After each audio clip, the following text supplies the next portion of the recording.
Courtroom number 3 echoed with the sound of high heels as attorney Amara Whitfield entered. In her hand was a worn leather briefcase, its corners frayed with age, but every document inside was neatly organized, just like her cold, focused mind at that moment. Amara, 29, was one of the few black attorneys in the entire Franklin district. She didn't work for a big firm. She had no powerful backers. What made people respect or fear her was one thing: Amara wasn't afraid of injustice. And she certainly wasn't afraid to speak out for the truth. Today, she stood to represent Malik Johnson, a 13-year-old black girl who had been violently arrested on school grounds, for a $4 plastic bracelet she had fully paid for. As Amara approached the plaintiff's table, many eyes followed her, not with respect, but with suspicion. Some gazes even bore undisguised contempt. Seated high above them was Judge Walter Breckenridge, a white man in his 60s, known for his conservative rulings and a history of favoring public institutions, especially law enforcement. The gavel struck. Franklin District Court is now in session for Johnson versus the City Police Department on charges of misconduct and unlawful arrest. Attorney Whitfield, you may begin your opening statement. Amara rose, not looking at the judge, but at Malik's mother seated in the back row, eyes red with tears. Your Honor, my client, 13-year-old Malik Johnson, was unlawfully detained at school right after purchasing a plastic bracelet from a gift shop near the campus. She paid in full. We have the receipt, video footage of the purchase, and eyewitnesses to confirm this. But because of the color of her skin, she was accused of theft, handcuffed in front of her classmates and teachers, and locked in a precinct cell for 6 hours, without a guardian present. A throat cleared above. Ms. Whitfield, the judge's voice rang out, icy and firm. The court does not need emotional rhetoric. We are here to talk about the law, not feelings. Down below, one of the police department's attorneys smirked. Amara paused. Then she looked the judge directly in the eye. Very well, then. Legally speaking, the Fourth Amendment of the United States Constitution protects citizens against unreasonable searches and seizures. Malik had no stolen property, no evidence of wrongdoing, and was neither questioned nor warned. She was slammed to the ground, her pockets searched, and hauled into a squad car, simply because a store clerk believed that a black child couldn't afford a decent bracelet. The room fell silent. If this court calls that justice, then let me ask, which part of the law says a white child deserves an apology for a misunderstanding, while a black child deserves handcuffs and a concrete floor? No one answered. Not even the judge. For a few seconds, the courtroom stenographer stopped typing. A few journalists looked up. Malik's mother covered her mouth, trying to muffle a sob. Amara stood tall. Her voice wasn't loud, but it rang out so clearly no one dared to interrupt. I am not asking for sympathy. I'm here to demand justice. And if justice is truly justice, it must not discriminate based on race, age, or status. Amara returned to her table, placing the worn briefcase down with meticulous care. Judge Walter Breckenridge remained silent. He stared at her, as if stunned that a young black woman had dared to challenge him in open court. But his silence, if only for a moment, was a concession. Defense counsel, please call your first witness, the judge finally said, voice heavy. James Corbin, a white man with a blue tie and a permanent smirk, rose from his seat. We call Officer Paul Henders to the stand. A uniformed officer stepped forward. His posture was upright, eyes confident, but if you looked closely, his hand trembled slightly as he placed it on the Bible to swear in. Amara watched closely. She had studied his record late into the night. Officer Henders wasn't just the one who arrested Malik. He had previously been accused of misconduct twice, both cases dismissed due to lack of evidence. Corbin began questioning. Officer Henders, please describe what happened on March 14th at Franklin Middle School. Around 10 a.m., I received a call from a store clerk near the school reporting a suspected theft. I arrived on the scene and saw a young black girl, Malik Johnson, holding a bracelet. She seemed nervous and didn't present a receipt, so I detained her for investigation. Amara made notes. No receipt. She knew for a fact the receipt was in the case file, and ready to present. You say Malik didn't show you a receipt? Amara stood, beginning cross-examination. That's correct. She kept her head down and said nothing. And you considered that enough to justify an arrest? I was following protocol. A reported theft gives me grounds to investigate. And investigating means tackling a 13-year-old to the ground in front of her peers, handcuffing her, and taking her away without contacting a guardian? Officer Henders began to fumble. I believed I was protecting public property. Please tell the court, Amara said as she pulled out a white paper slip. Is this the receipt for that $4 bracelet? Henders looked down. His brow furrowed. I'm not sure. And if I showed you video footage from the store, with the clerk handing this very receipt to Malik, what then? No one spoke. A photographer clicked a few frames. Officer Henders turned pale. Amara turned to the judge. Your Honor, the witness just admitted he acted based on instinct, not evidence. And that instinct only activates when the suspect is a black child. She stepped closer, placing the receipt and still images from the video onto the evidence table. This isn't just about abuse of power. This is about subconscious bias with real consequences. The consequence here, a 13-year-old treated like a criminal, simply for having the wrong skin color. This time, Judge Breckenridge said nothing. No scoffs.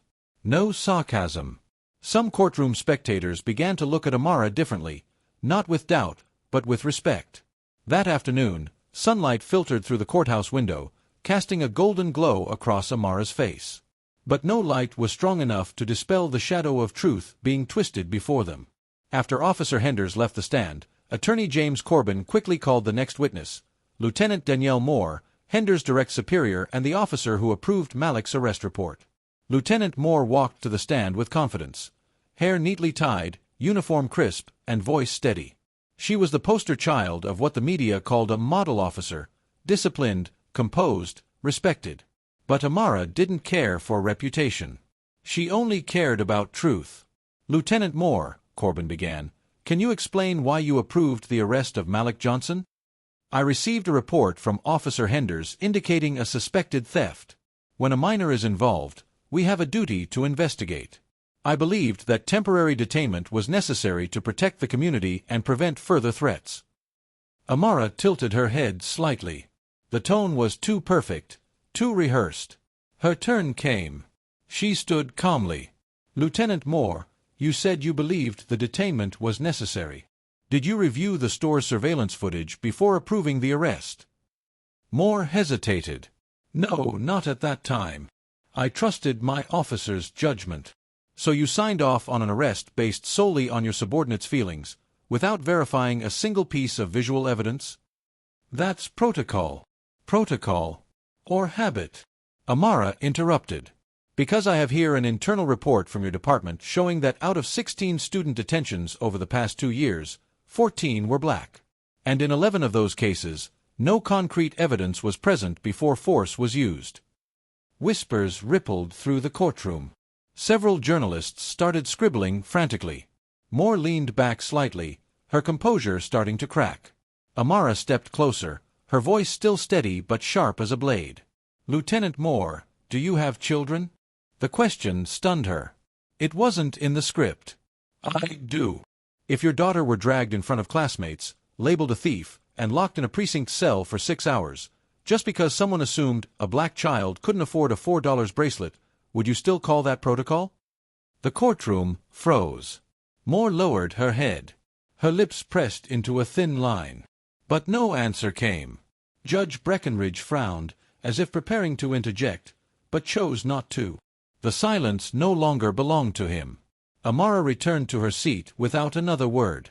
She knew the most important questions didn't always need answers, because sometimes silence said it all. By the afternoon, the air in the courtroom had grown dense. No one left. No one dared miss what came next. From curious observers to seasoned reporters, every eye was on Amara Whitfield, as if waiting for a blow no one expected from a young black woman standing alone against the system. Your Honor, Amara stood, her voice steady, I submit into evidence security footage from the store, showing the full transaction where Malik Johnson purchased the bracelet. She walked to the evidence table, opened her laptop, and connected it to the courtroom's projector. A clear image appeared on the large screen, covering the entire checkout counter. In the video, everything unfolded slowly but unmistakably. Malik, a young girl in a blue coat, her hair neatly tied, waited in line, handed cash to the clerk. The clerk nodded, handed her a receipt along with the bracelet. No haste. No sneaky moves. Amara paused the video. She turned to the judge. This is indisputable evidence that Malik completed a legal purchase. And I'd like to note, this video's timestamp matches both the eyewitness testimony and the receipt previously submitted. The defense table was silent. James Corbin tried to maintain composure, but sweat had begun to form on his brow. Lieutenant Moore stared at the table, avoiding the screen. Amara pressed play on the second clip, footage from the school courtyard. It showed Officer Henders approaching. Malik was chatting with friends when she was suddenly called over. She turned, confused, and before she could ask anything, was pulled backward. Henders shouted, restrained her, and handcuffed her in front of shocked students and staff. No one intervened. "Pause," Amara said. The screen went dark. The courtroom sat in silence. "You've seen for yourselves. Malik didn't resist. She didn't flee. She broke no law. Yet she was treated like a dangerous criminal, without a single piece of evidence being reviewed." She walked slowly across the floor, pulling every eye toward the truth that had long been ignored. Police officers are not judges, and the law, if it still means anything, cannot be bent by prejudice. Murmurs stirred from the plaintiff's side. Some reporters lifted their phones, clearly preparing headlines. From the back row, Malik's mother wept, but this time it wasn't from grief. It was vindication. Amara returned to her table. Before sitting, she looked directly at Judge Breckenridge, not with defiance, not with fear, just a quiet demand for justice. And for the first time during the trial, the old judge paused. He took a breath, adjusted his glasses, and carefully flipped through the pages in front of him. Because he knew, the truth had now been laid bare, and it could no longer be ignored. The second day of the trial began under tight tension. Amara Whitfield's name had made it into 2 local newspapers, and a video of her courtroom statement was spreading rapidly on social media under the title, "Black Lawyer Silences Entire Courtroom." Still, Amara knew better than to mistake applause for justice. Outside admiration wouldn't change what happened inside these walls. The trial was far from over, and she was still up against a system conditioned to dismiss fairness when it came to people of color. As she entered the courtroom, Amara caught a different look from Judge Breckenridge. No longer the disdain of yesterday. But not warmth either. It was the look of someone starting to feel threatened. "Does defense counsel have any preliminary motions before we continue?" the judge asked, breaking from standard procedure. James Corbin stood up, his voice notably softer than usual. "Your Honor, we request to submit disciplinary records from Franklin Middle School showing that Malik Johnson had received 2 prior warnings for violating school rules." Amara rose instantly. "Objection. Those warnings are irrelevant to the current matter. Malik was never charged with any misconduct, and this is clearly an attempt to deflect and tarnish her character." Judge Breckenridge paused, then nodded. "Objection sustained. Let's proceed with witness examination." Amara took a deep breath. It was time to play her final card. "Your Honor, I'd like to call our final witness, the shop clerk who sold the bracelet to Malik Johnson, Mrs. Teresa Myers." An elderly white woman with short silver hair stepped onto the stand. She gave a slight bow before taking her seat. The courtroom seemed to hold its breath. Amara approached. "Mrs. Myers, can you confirm that you were the person who sold Malik Johnson the bracelet on the day in question?" "Yes, I did." "Did you have any suspicion that she was attempting to steal it?" "None whatsoever. The girl was very polite. I remember her clearly. She handed me the money with both hands and thanked me twice. I never called the police." Amara raised an eyebrow. "Then who made the call?" Mrs. Myers hesitated, then pointed toward the back. "It was a new employee named Jason. He said, 'That black girl looked suspicious.' I told him to wait while I checked the receipt, but he called the police anyway." Amara turned to the judge. "Your Honor, not only was there no theft, but the person who reported the incident acted beyond his authority, motivated by personal prejudice." She paused and locked eyes with Corbin. "And the police, instead of verifying anything, immediately used force against a child, simply because she wasn't white." The air in the courtroom thickened. Corbin looked down. Lieutenant Moore sat in silence. Judge Breckenridge rubbed his forehead, visibly uncomfortable. Amara looked around. She didn't need to raise her voice. She only needed the truth to echo within every person's conscience. Your Honor, justice does not come from a badge. It doesn't come from a stern face. It comes from truth, and from refusing to turn away from prejudice. Judge Walter Breckenridge sat still, flipping back and forth through the heavy case files. Dozens of eyes waited on him. But inside, a war was raging, a struggle between his lifelong belief in traditional order and the truth now screaming in his face. He had been a judge for 30 years. He believed himself a guardian of the law. But today, before him stood a 29-year-old black woman, with no power, no backing, who made him feel like he was sitting in the wrong chair. Amara Whitfield said nothing more. She had presented every piece of evidence, every witness. Now it was the system's turn to judge itself. The court will recess for 20 minutes to review preliminary findings, the judge announced, voice dry. Everyone rose. Amara stepped outside into the hallway and took a deep breath. She didn't sit down, didn't check her phone.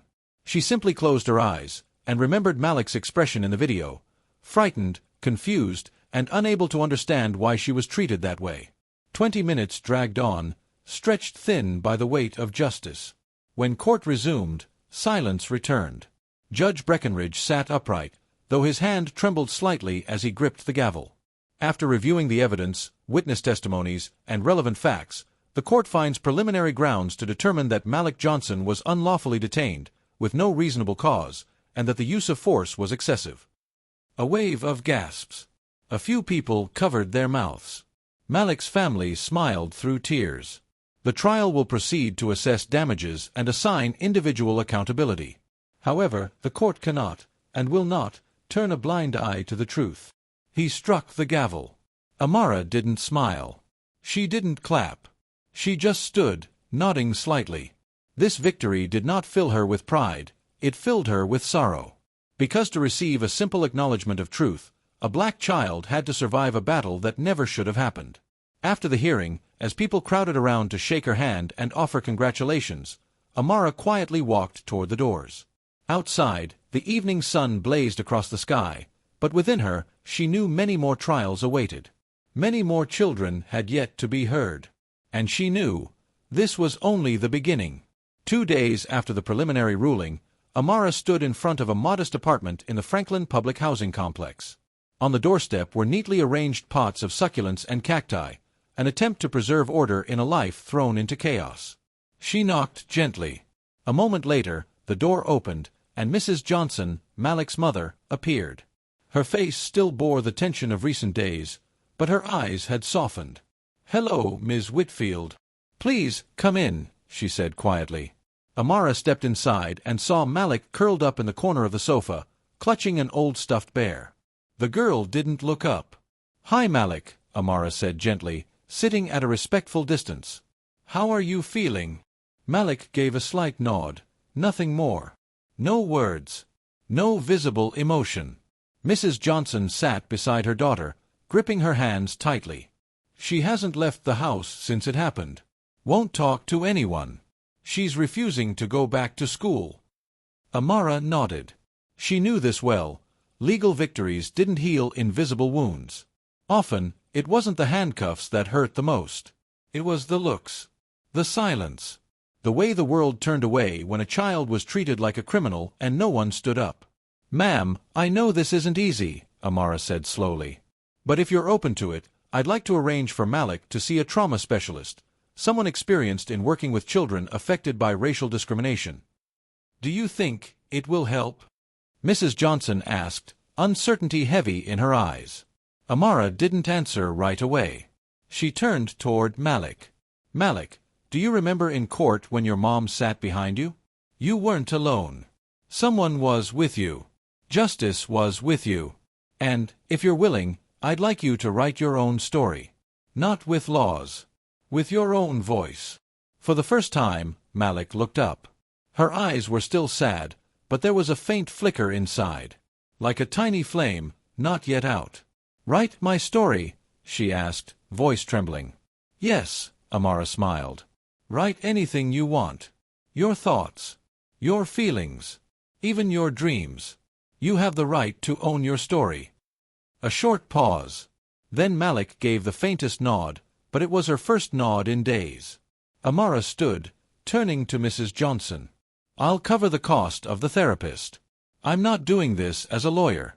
I'm doing this because she deserves to heal, not to forget, but to rise. As Amara stepped out of the apartment, the sun was setting behind rows of gray housing blocks. But within her, one thing was clear. Justice doesn't end in a courtroom. It begins in the fractures of the soul, and only love, listening, and patience can mend them. A week after the verdict, Amara walked through the iron gates of Franklin Middle School, the place where it all began. On the wall, a large painted slogan read, "We build the future on fairness and understanding." But beneath the paint, she knew, was dust layered thick with indifference and bias. She didn't come as an attorney today. She came as a protector. As someone standing for Malik, and for the countless unheard children like her. "Do you have an appointment?" the receptionist asked, clearly unsure how to receive her. "Yes." "With Principal Barnes." "I'm Amara Whitfield," she replied, handing over her card. The receptionist nodded and made a call. Moments later, a door opened down the hall. Principal Thomas Barnes stepped out, a man in his 50s with graying hair, rimless glasses, and a neatly buttoned shirt up to the collar. "Ms. Whitfield." Please come in," he said hesitantly. His office was modestly decorated, framed photos of students lined the walls, but not a single black child appeared in any of them. Amara didn't sit down immediately. She stepped forward and laid a thick folder on his desk. "I'm not here to argue.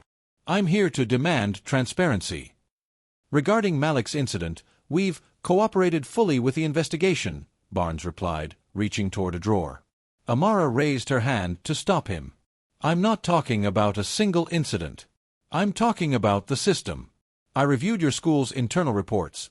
Over the past 3 years, 12 black students received formal warnings sent home. White students, just 1. Barnes stayed silent. I also have letters from over 20 parents, describing how their children were singled out, monitored, or randomly searched, simply because they didn't look like everyone else. Ms. Whitfield, public schools follow procedure. There is no procedure that justifies systemic discrimination. No process should be teaching black children that they are a threat at age 13. The air in the room grew heavier. Amara finally sat and opened the folder. Inside was a proposed policy reform. A mandatory unconscious bias training for all faculty and staff. An appointment of an equity officer to oversee student rights. A confidential reporting channel for minority students and families. If you truly believe in the slogan outside your gate, now is the time to act. If not, she looked him squarely in the eye, I'll be back. But next time, not as a visitor. As a plaintiff. Principal Barnes looked at her for a long moment. Then he exhaled, like a man feeling pressure he hadn't faced in years. I'll review this. Sincerely. Amara nodded and stood. Good. Because your students, and your legacy, depend on it. As she stepped out of the school, she glanced toward the playground behind the building. Children of all colors were laughing and playing. Among them, black and brown faces ran freely under the afternoon sun. But Amara knew, if no one acted, some of those children would become the next Malik. And she had sworn she would not let that happen. The clock in Amara's small apartment read 1:42 a.m. when her phone buzzed. At first, she thought it was a mistaken alarm, but when the screen lit up with "private number," she was instantly alert. Amara was not the type to startle easily. As a trial attorney, she had faced high-stakes lawsuits, countersuits, even surveillance. But this felt different. She answered, voice calm. Hello. A long silence. Then a deep male voice, rough and regionless, came through. You think you did something great? Don't fool yourself. One little case won't change anything. Keep pushing, and next time, the one in handcuffs might be you. Click. The line went dead. Amara sat up straight. Her heart wasn't racing, but there was a chill in her chest. Not fear, clarity. She knew now, the people who benefited from injustice were stirring. They felt threatened. She stood, opened her laptop, and recorded the time and contents of the call. It wasn't her first threat, but it was the first one tied to Malik's case. A clear sign, she had struck a nerve. The next morning, Amara filed a formal report with the Franklin Police Department, not for protection, but to draw a line. She would not be intimidated. Then she called a trusted friend, Jerome Ellis, former FBI agent turned independent security consultant. He had helped her in a government corruption case 3 years ago. "You've poked the hornet's nest again, haven't you?" Jerome said when he picked up. "And this time, the hornets are hiding their faces," Amara replied. Jerome agreed to install additional home security systems and began tracking regional call logs. Finding the caller was unlikely, but Amara didn't care. The threat itself was proof she was on the right path. That afternoon, as she left her office, the setting sun cast golden light across her face. But inside, a dark cloud had crept in, not from fear, but from sorrow, the realization that truth, once again, came with a personal cost. Then she thought of Malik, of her mother, of the kids she'd seen on that schoolyard. And she knew, if threats were the price of breaking silence, she would pay it, without hesitation. 3 days after the threat, Amara sat in her modest office, surrounded by towering stacks of legal files. She was reviewing a group petition sent by local parents to the City Department of Education, sparked by Malik's case, now transformed into a demand for systemic reform.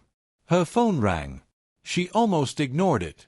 But the caller ID made her pause. National Justice Reform Committee. "This is Amara Whitfield." "Ms. Whitfield, this is Gabrielle Keene, National Coordinator for the Federal Forum on Justice System Reform. We've been following the Franklin trial, and we're deeply moved by the impact of your work." Amara straightened. "I'm listening. We'd like to invite you to Washington, D.C. next week. The National Forum will include senators, activists, and representatives from the Department of Justice. We'd like you to speak about the case and your frontline insights on justice reform." The room fell silent. Outside, the afternoon sunlight seemed to pause in the air. Amara had spoken in public before. But this was the first time the system was inviting her inside, not to fight, but to be heard. "I'll come," she said. "But I'm not bringing a political speech. I'm bringing truth. And the names of every child who's been silenced." Gabrielle responded without hesitation. "That's exactly what we want." 3 days later, Washington, D.C. In the marble room at the Capitol, amid hundreds of delegates, reporters, and high-ranking officials, Amara Whitfield stepped onto the stage wearing a simple gray suit and carrying the same worn leather briefcase she'd had since day one.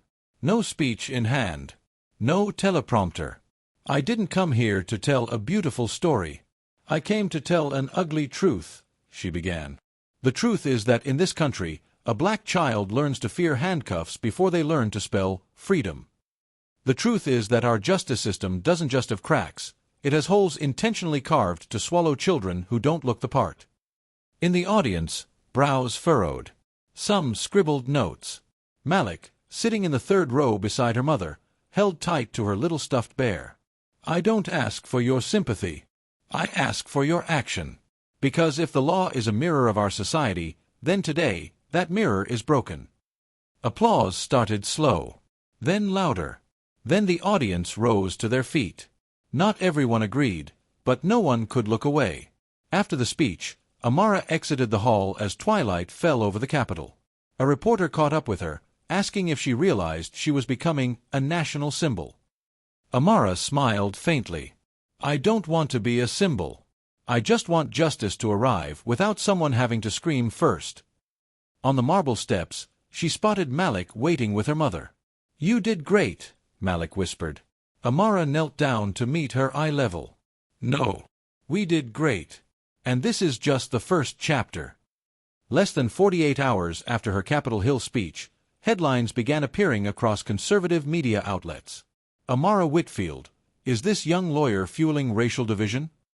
From local trial to national platform, is she truly fighting for justice? Inexperienced attorney lectures the country on law." On television, familiar conservative commentators launched coordinated attacks. "She's not talking law, she's pushing an agenda. This is the kind of woke activism that's tearing the country apart." She's exploiting a child's pain for personal fame.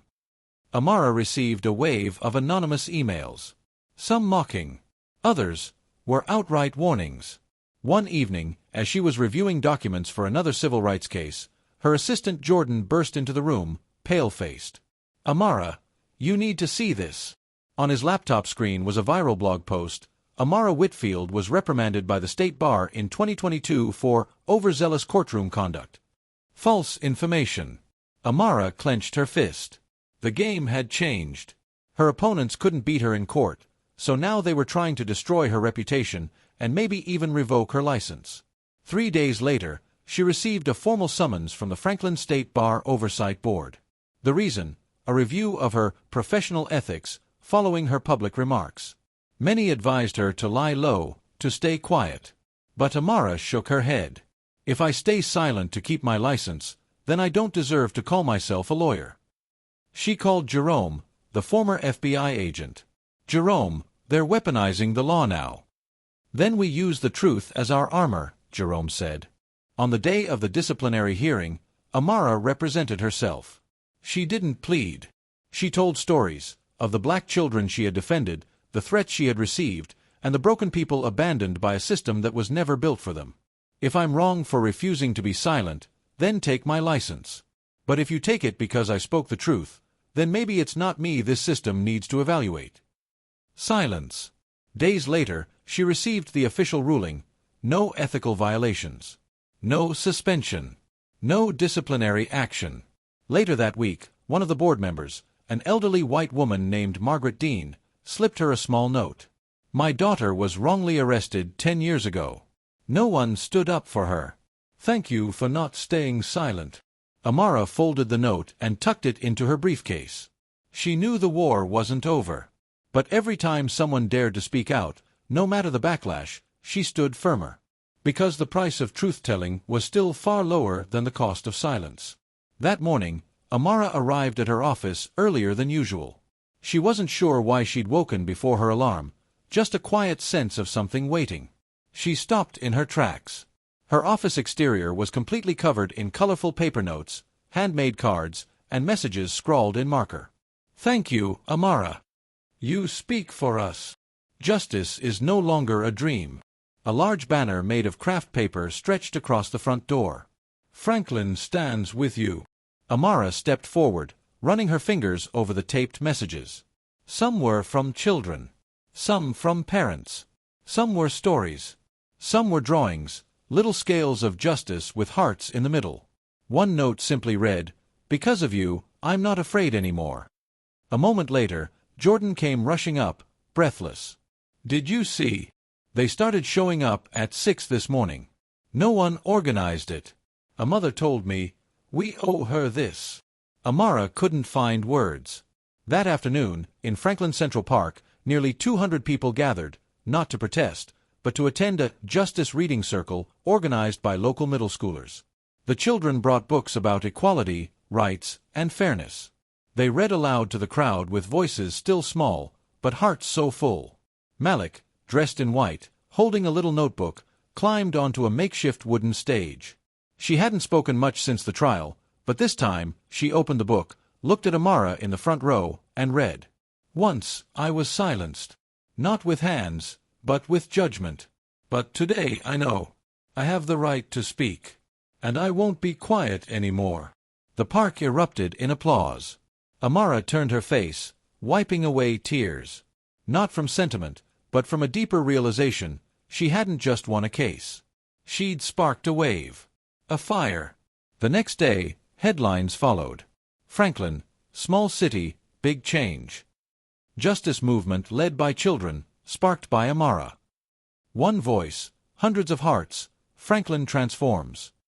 But with that light came movement in the shadows. The people who had once thrived in silence now stirred restlessly. Jerome called. "The good news, you've lit a fire they can't put out. The bad news, that's exactly why they'll try to put you out." Amara looked outside. A group of school kids passed by, waving at her. One girl held up a hand-painted sign. "Amara taught me that truth doesn't fear anyone." She smiled. "Then let's see how afraid they really are." Monday morning, a gray envelope with no return address was left outside Amara's office. No one knew who delivered it. The security cameras had been interrupted for exactly 12 minutes. Inside was a photo, a little black girl, face blurred, being pulled toward a police car. Below it, a handwritten note. I can find any kid like Malik. Stop now. Amara's grip tightened on the picture until her knuckles went white. This wasn't a prank. This was a threat, direct and calculated. They weren't just after her anymore. Now they were using children to send messages. She immediately called Jerome. They've changed the game. This time, I'm not the pawn. The kids are. Then maybe it's time you flipped the board, Jerome said. Jerome didn't just upgrade the office's security system. He quietly dispatched protective agents to patrol schools where minority students had been targeted. Meanwhile, Amara called a private meeting with 5 civil rights lawyers, people who had faced similar forces in the past. We don't just need to defend cases. We need to protect an entire generation from being hunted. At the same time, the city's power brokers pushed back. A city councilman, funded by a local police-aligned PAC, introduced a proposal. Ban attorneys from public activism during open cases. Everyone knew it was aimed squarely at Amara. The right-wing media followed. Whitfield accused of disrupting the system. Kids don't need heroes, they need rules. Amara stayed silent, publicly. But at a local church hall packed with parents, she made one statement. They say I'm disrupting the system? No. I'm exposing that it was never stable to begin with. A 7th-grade boy timidly stood up from the back. Miss Amara, if they make you stay quiet, we'll speak for you. We're not afraid anymore. Amara couldn't hide the emotion in her eyes. She realized then, the greatest threat to those who fear change isn't a powerful speech. It's dozens of small voices rising together, unafraid. By the end of March, Franklin entered an unusual phase, a stillness that felt wrong. No more aggressive headlines. No anonymous threats. The media stopped mentioning Amara Whitfield. The crowds quieted. But Amara knew this wasn't peace. It was the calm before a calculated strike. And she was right. One night, while reviewing documents for a police misconduct case in a neighboring town, Amara received a call from Jerome. You need to get to my office. Now. Jerome never spoke urgently unless it was serious. When Amara arrived, a stack of documents, leaked emails, and internal memos were laid out on his desk, printed from anonymous sources. Where did this come from? She asked. A whistleblower inside the system. No names. But solid. Apparently, not everyone's comfortable with how far this machine is going. On the screen was a web of connections. Conservative local organizations, shadowy funding networks, parent safety coalitions, and a newly formed political group called Franklin Order. At the center of the web was one name, Harrison Vane, a businessman, major donor to the city's police force, and a prospective mayoral candidate. They're not attacking you directly anymore, Jerome said. They're building an entire campaign to suffocate your movement, by convincing the community you are the threat. And they had a plan. In a confidential meeting, Harrison Vane's group outlined a media campaign masked as a community education initiative, aimed at combating extremism in schools, a coded effort to monitor students of color and diminish the influence of activists like Amara. Worse, they planned to lobby state-level policymakers to tighten restrictions on attorneys who engage in public advocacy while handling active cases. They're building a wall from the inside, Amara muttered. And if you don't tear it down from the foundation, Jerome replied, it'll crush everything you've built. She stared at the web of plans, her eyes landing on a leaked internal line printed in bold red ink. No need to attack Amara Whitfield. Just turn the community against her. That's when she stood. If they're going to drown the truth with campaigns, I'll use the truth to flood this whole city. 3 days after discovering the plan behind Franklin Order, Amara walked into the headquarters of Franklin Public Broadcasting, not to give an interview, but to propose a special broadcast. I don't want a Q&A. I want a live forum, she told station director Lionel Graves. Graves, a seasoned man of color who had seen his share of social struggles, looked at her a long time before asking, Do you have proof? Amara opened her worn leather briefcase and laid everything out. Financial connections, internal memos, leaked emails, campaign graphics masquerading as public safety, and most importantly, a strategy to silence civil voices under the guise of order. Graves skimmed through the papers, then met her eyes. "You'll have the air. 60 minutes. Live. Across Franklin and surrounding counties." Amara nodded. "We don't have time to be afraid. Saturday night, 8 p.m., prime time." All of Franklin held its breath as the special aired. The Truth Within the City, a forum on justice and power. Amara didn't stand behind a podium. She sat on a wooden stool in front of a plain backdrop printed with one question. "Do you really know who's running your city?" On the table in front of her were the documents. Behind her, a screen projected charts, photos, emails. One after another, the evidence was laid bare. "I'm not a politician. I'm a lawyer. I deal in facts," she began. "And the fact is, a small group of powerful individuals is building an invisible wall between the city's people and their right to fairness." She laid out names. Harrison Vane. Funding trails. Policy proposals dressed in noble language but rooted in control and fear. She didn't smear, she unveiled. "When they call me disruptive, I ask, who disrupted this system before I ever arrived?" People watched from living rooms, school cafeterias, even hospital lobbies. On social media, live stream clips spread fast under hashtags like #FranklinAwakens, #Amara is not alone, #What is real order. When the broadcast ended, Lionel Graves stepped backstage and looked at her, deeply moved. "You didn't just broadcast. You did journalism the way it was meant to be." Amara said nothing. She just sat, sweat soaking her back, eyes still burning with resolve. The next morning, state newspapers ran bold headlines. "Attorney Amara Whitfield exposes political machinery in Franklin." "Live broadcast sends shockwaves through local power structure." "Mayoral candidate Harrison Vane declines to comment." The city council called an emergency session.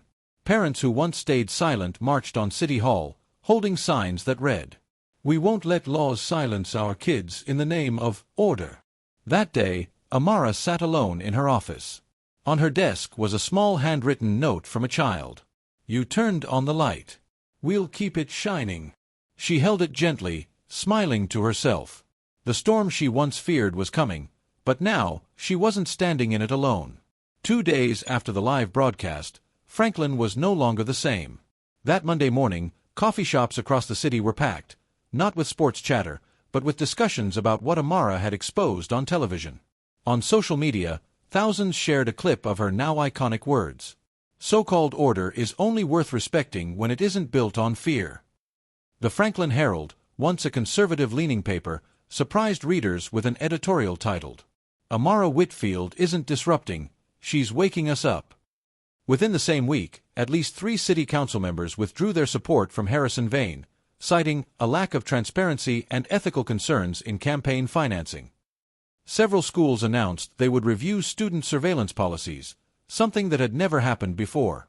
Amara sat in her office, surrounded by piles of handwritten letters sent from across the state.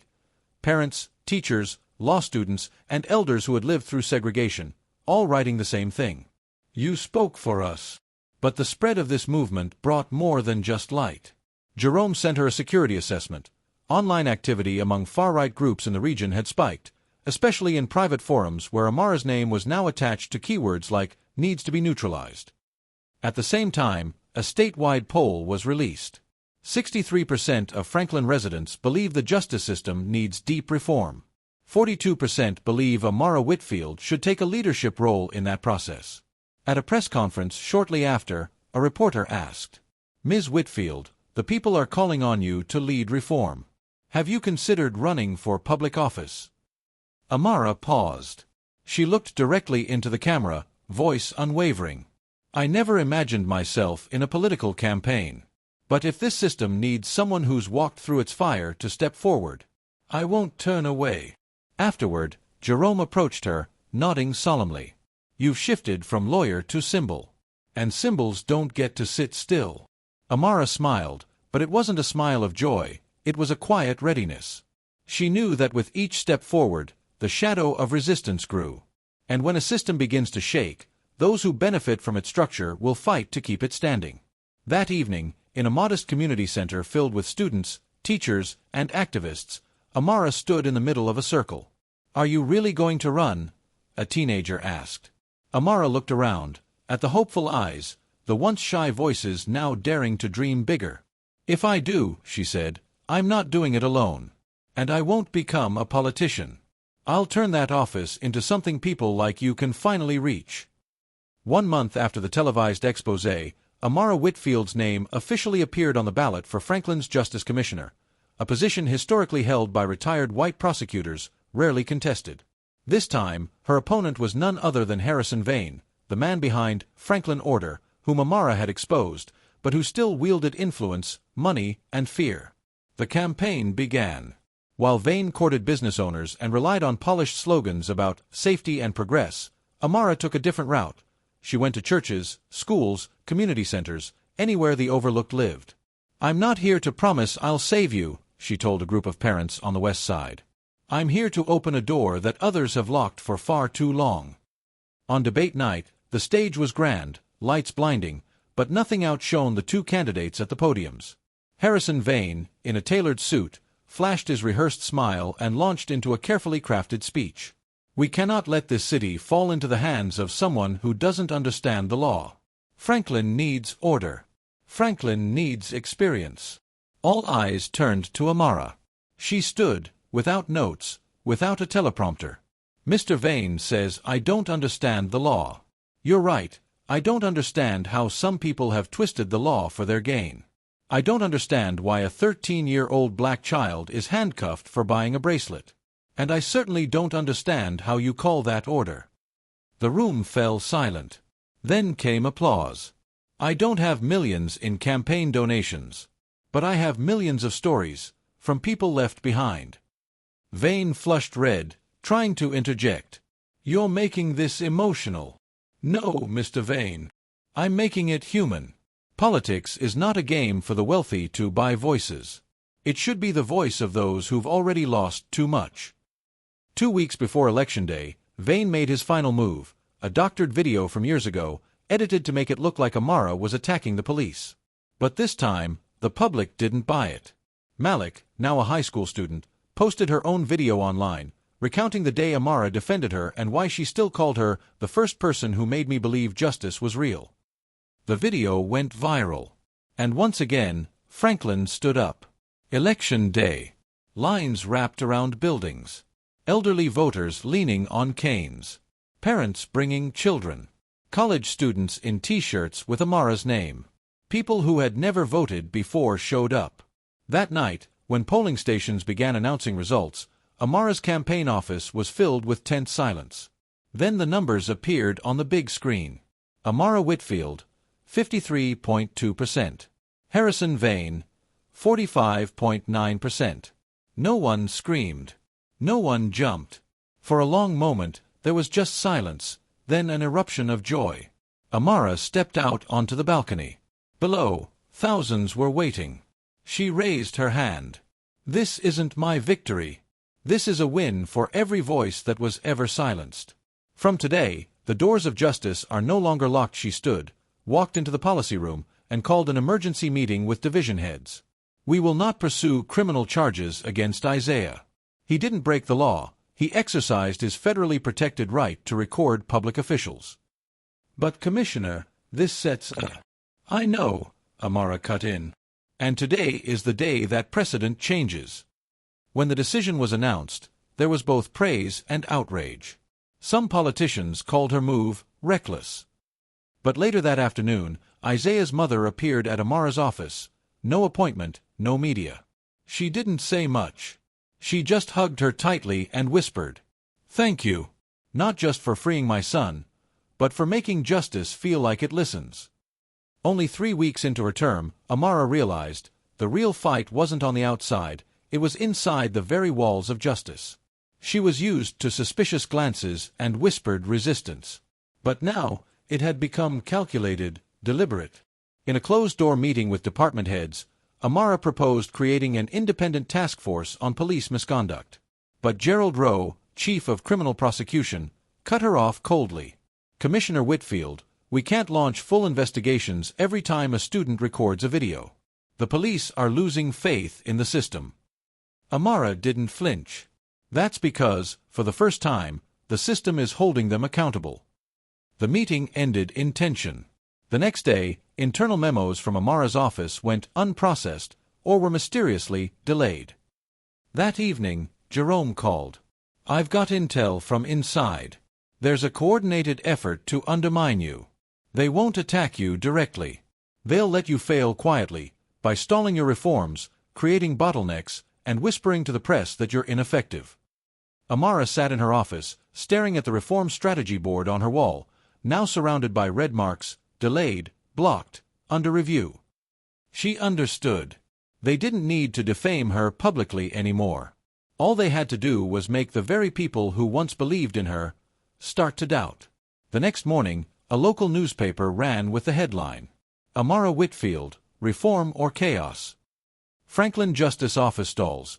Workflow reportedly doubled in delay. Jordan, her assistant, was livid. They're fabricating numbers. We're being sabotaged, and they're pinning it on you. Amara stayed composed, her eyes sharp. That's why we push harder. That afternoon, during an internal budget meeting, Amara entered with a USB drive. She said little. Instead, she displayed a series of charts showing delays by department, none under her direct control. Then came an audio recording from a closed-door session, capturing a senior official saying, "Let her drown in the backlog. She'll collapse under the weight of her own reforms." The room fell silent. Amara looked up, voice steady. "I didn't take this job to be liked. I took it to do the work. If anyone here thinks I'll walk away because it's hard, they've misunderstood who I am." As she walked out, her phone buzzed. A message from Malik. "Don't back down. You're not alone." Amara smiled. She knew, to truly change the system, she would have to fight where no one sees, in rooms without applause. And sometimes, the enemy didn't knock at the door, they sat at the same table. "And I promise, this time, everyone gets to walk in." Amara understood clearly, if she kept reacting defensively to a machine designed to resist her, she'd never move forward. Justice couldn't be built by putting out fires. It had to be lit, deliberately, from within. She needed to construct a parallel system within the old one. Thus, the core group was born. No press releases. No announcements. Just quiet meetings during lunch breaks or after hours in a small room on the third floor, the one no one used anymore, but whose window overlooked the dome of City Hall. The first member was Celia Tran, a young Asian-American data analyst from the Judicial Metrics Division. She had been the first to send Amara an internal report highlighting anomalies, a file she wasn't technically allowed to print.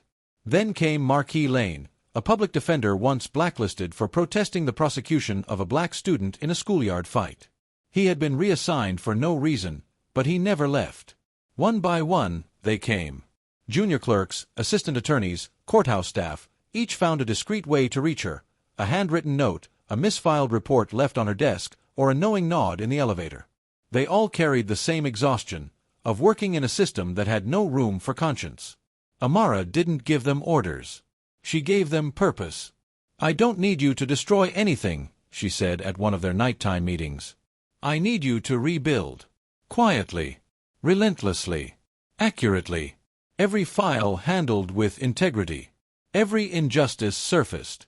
And when they block one of us, the rest will step in."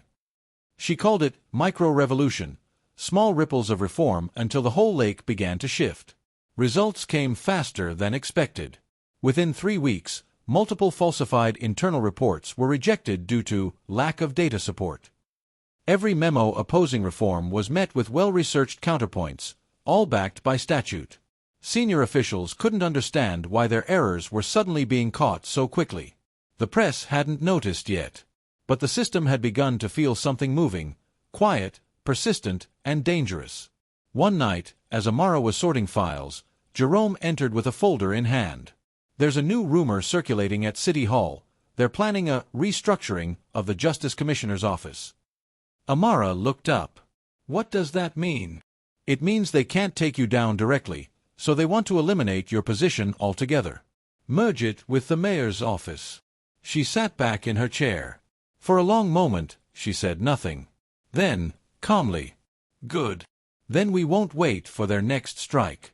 We'll expose them before they finish dressing the lie." Jerome nodded. But he asked one last question. "Are you sure, Amara?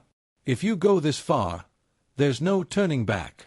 She stood and looked out the window. Beyond it lay the neighborhoods where kids like Malik still lived, still studied, still waited for someone to prove that justice was real. There was never a way back. It's just time to step fully into the light. Monday morning, the Franklin Civic Auditorium was overflowing. It had once hosted budget hearings and political roundtables. But today, the people weren't here to hear stale policies. They had come because someone who wasn't born into power had finally invited them in.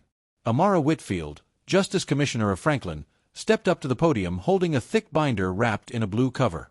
The title read, Franklin Justice Reform Report, Phase 1, Transparency, Accountability, and Community Control. There was no grand introduction. No MC. Just a microphone, and hundreds of eyes. Some full of hope, others full of doubt. "I'm not here to dictate," Amara began. "I'm here to return decision-making to where it belongs. To the people. To those this system has ignored for too long." She opened the binder and began presenting the proposal on the screen behind her. 1. A public justice performance scorecard, allowing residents to track prosecutors and investigators' fairness and efficiency. 2. A community anonymous reporting platform, to report misconduct, bias, and delayed justice, with guaranteed feedback within 7 days. 3. A People's Justice Advisory Board, 12 civilians from every corner of the city, not lawyers, not politicians, just real people who live with the consequences of the system. 4. One classroom, one lawyer program, pairing each high school class with a volunteer attorney to teach civic rights and legal awareness. The whispers began. Some couldn't believe what they were hearing. Senior officials scribbled in panic. And in the front row, an elderly black woman nodded and whispered. Finally, Amara paused, then spoke slowly. "This isn't my plan. This is our plan.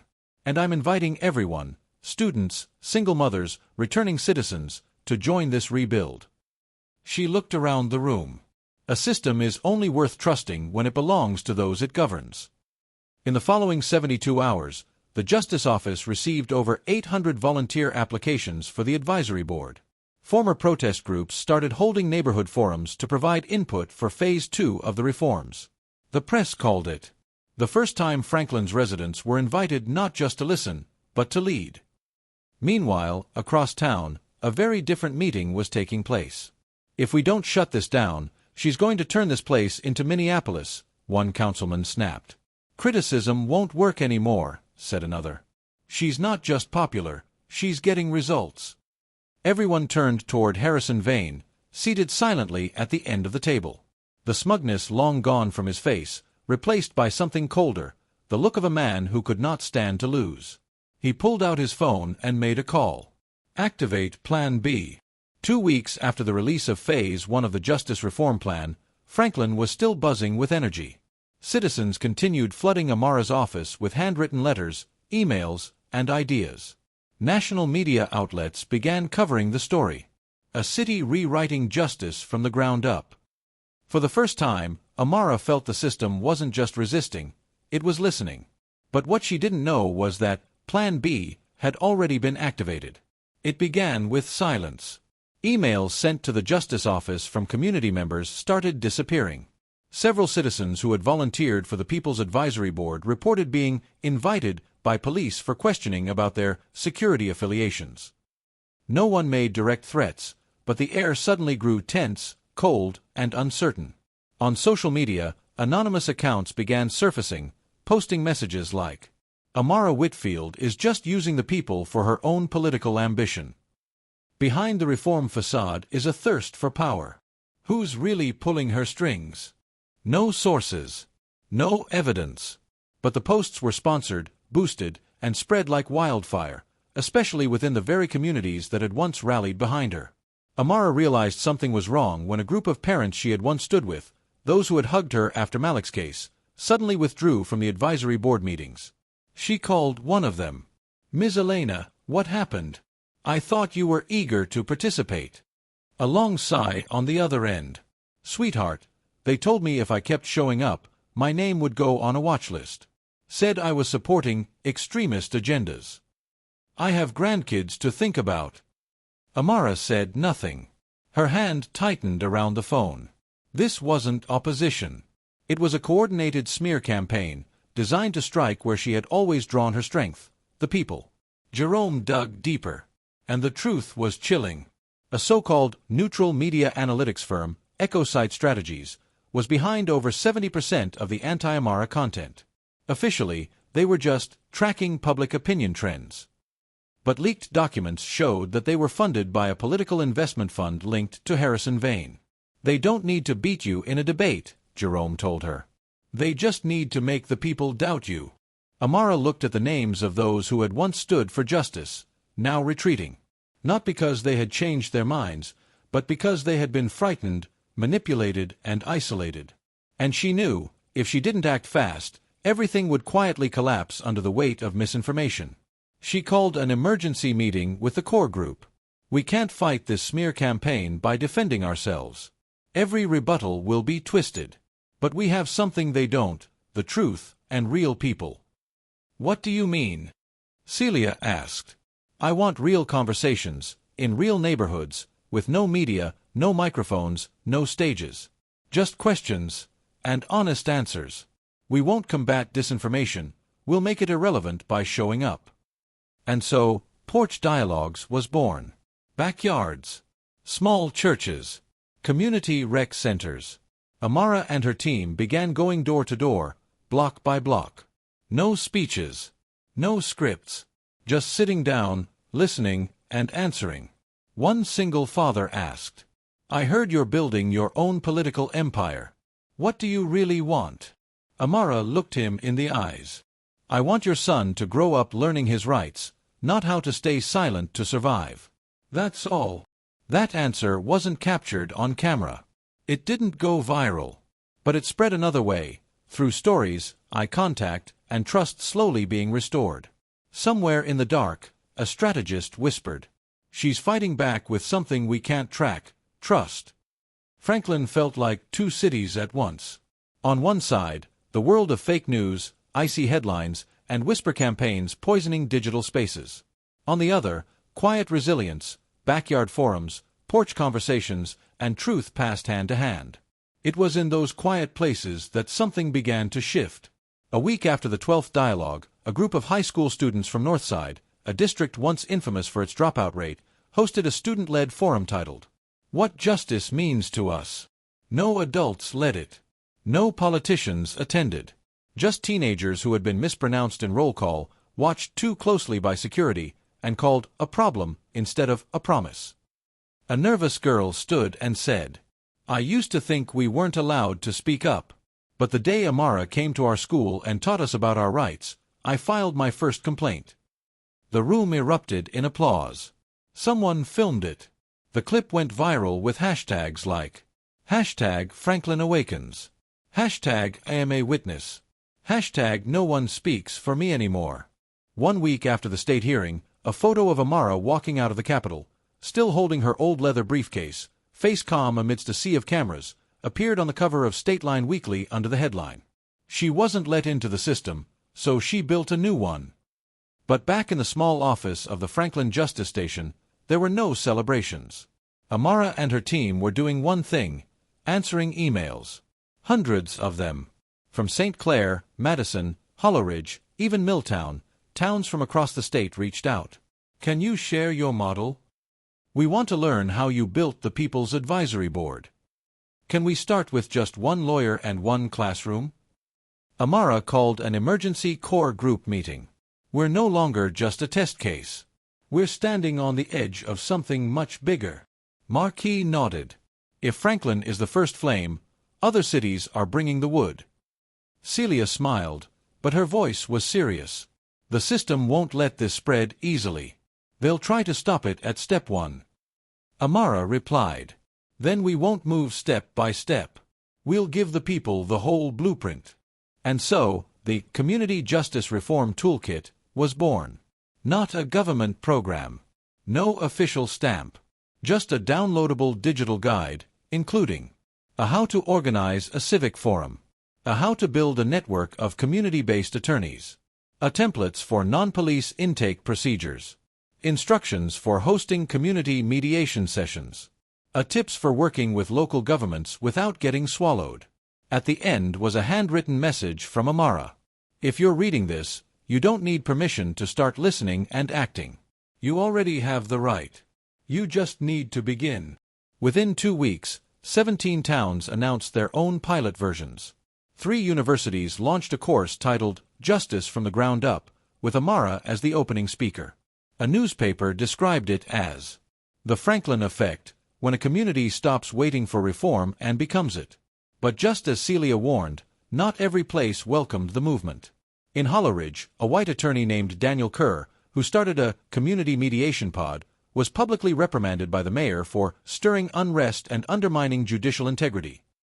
In Milltown, community meetings were surveilled, and volunteers faced unusual background checks. Amara received a message from Daniel. Ms. Amara, they're doing to me what they did to you. But this time, I'm not afraid, because now I know. I'm not alone. She read it, nodded, eyes misty but steady. One evening, as Jordan handed her a printout from Holloridge, she read the headline. My grandma said, back then, people were afraid to speak. Now, they're lining up to be heard. Amara whispered to herself. We're not just dismantling a system. We're breaking a cycle of silence. That summer, Franklin was no longer just a city undergoing reform. It had become a wave. And those once labeled as victims, invisible, or the problem, were now at the forefront.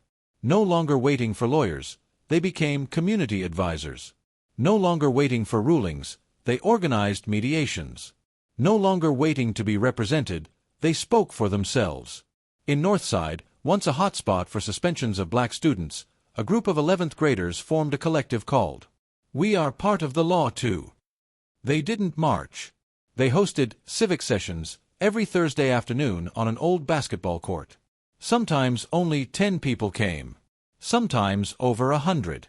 But each time, a student stood up and read from the Constitution, youth rights legislation, or simply shared their own experience of injustice and how they responded. One student, Kayla, said, They used to call us disruptive. But now we know disruptive isn't speaking up when something's wrong, it's letting it happen in silence. In Holloridge, Daniel Kerr, once publicly reprimanded, was now elected by residents as the community mediation advisor, even though the role held no official legal power. Still, his authority was respected without question. An elderly man who had once been evicted stood up during a mediation circle and said, I used to think justice was only for people with degrees. But now I know, it starts when you can look someone in the eye and not be afraid. Back in Franklin, Amara shifted her role. She no longer led every meeting. She began stepping back, so others could step forward. Malik, now a high school senior, became the lead voice for the One Classroom, One Lawyer initiative. She visited schools, speaking to students in language they understood, not legalese, but the voice of someone who had once been silenced. You don't have to become a lawyer to understand the law. You just have to understand it well enough so they can't label you a criminal just for being young and black. That quote was pinned on the wall at the Franklin Justice Station. A local journalist took a photo of it. It became an emblem of the movement. By the end of summer, a statewide summit was announced, not by the government, but by 17 cities and towns now piloting their own reform models. They called it the Conference of the Formerly Silent. Amara was asked to give the opening speech, but she declined to take the stage. Instead, she nominated 5 speakers from the community. A man wrongfully incarcerated, a single mother, a teacher, a student, and a 10-year-old boy who had witnessed his father being handcuffed in front of their home. The boy stepped to the mic. The room held its breath. He said simply, I used to think being quiet was safe. But now I know, telling the truth is how I stay safe. That day, the entire room rose to its feet. Not to cheer, but to bear witness. No one was called a victim anymore. No one was the problem. They were storytellers of truth, and that truth was changing everything. By autumn, Franklin's trees turned crimson. But the deepest change wasn't in the leaves, it was in the mindset of an entire generation. People no longer asked, "When will the system change?" Now they asked, "What will we build instead?" In a small room at the Franklin Justice Station, Amara sat surrounded by representatives from 12 other cities. Not officials, but community leaders of justice hubs, stations, and grassroots councils. On the whiteboard, she wrote 2 phrases. 1. Justice to punish. 2. Justice to heal. Then she asked, "If you had to raise your children under just one of these, which would you choose?" No one answered right away. Not from uncertainty, but because they all recognized the weight of the question. Together, they formed a new alliance, free from state funding or government approval. The People's Justice Collective. Their guiding principles. No one is punished for being poor, uninformed, or formerly incarcerated. Every community has the right to resolve disputes in nonviolent, dignity-centered ways. Children aren't future offenders, they're growing citizens. A judgment should never rest in the hands of a single authority, but in a collective that listens. They weren't legislators, but they had public trust, and, as Amara often said, trust is a foundation stronger than any courthouse. Word spread fast. For the first time, national media used a new term. The first parallel justice system in the U.S. built from the ground up. Some lawmakers scoffed, unconstitutional, unrealistic. But they couldn't argue with results. In towns with community justice centers, police violence dropped by 46%. School suspensions in 1 classroom, 1 lawyer districts dropped by nearly 60%. And 99% of citizens who used community mediation said they'd choose it again over court. In a national television interview, the anchor asked, "Don't you think you've gone too far, building an alternative justice system, unregulated and outside traditional legal structures?" Amara smiled gently. There's no such thing as too far when you're simply bringing justice closer. At a public forum later that month, a middle-aged man stood to speak, his voice shaky. "I was wrongfully imprisoned. 6 years. No one apologized. But last week, my son was suspended and handled through the justice station. And for the first time, I feel like my family belongs in this society." The room went still. Amara stood, said nothing. She simply walked over and embraced him. Like a daughter. Like a friend. Like a fellow survivor. Justice was no longer a distant word. It was a gesture. A hand. A question asked at the right time. A community that listens. And one day, when they rewrite the definition of justice, they won't start at Congress. They'll start in places like Franklin. Winter arrived, bringing sharp winds to Franklin. But inside the justice stations, warmth didn't come from heaters. It came from the trust that was now spreading far beyond the city limits. What had once been a local experiment was now capturing national attention. In Washington, D.C., a special session was convened by the House Judiciary Committee. The topic: assessing the viability of community justice models nationwide. No one had imagined it would happen. And even fewer had imagined that Amara Whitfield would be invited as an honorary advisor for a federal hearing. The letter of invitation contained just one line. "We need someone who's done it, not someone who promised they would." Across the United States, states began sending representatives to Franklin. From California, a group of Native American attorneys seeking to establish a justice station on tribal land. From Louisiana, a coalition of clergy and formerly incarcerated individuals looking to build a church mediation hub. From New York, progressive lawmakers hoping to understand how Franklin had restored trust that our legal system has lost. None of them came with business cards or political agendas. They came with questions. And in Franklin, they received answers, not from presentations, but from the people themselves. A 92-year-old woman led a delegation from Texas around the justice station, pointing at different rooms. "This is where the kids draw while their parents talk through legal matters. And here's the room where I, someone who never read a law book, helped mediate a dispute over dog custody between 2 neighbors." The group fell silent. Not because of the simplicity, but because of the humanity in every detail. Amara continued to avoid national stages. She spent her time moving between communities, listening, refining toolkits, sharing models, and above all, ensuring the movement wouldn't be commodified.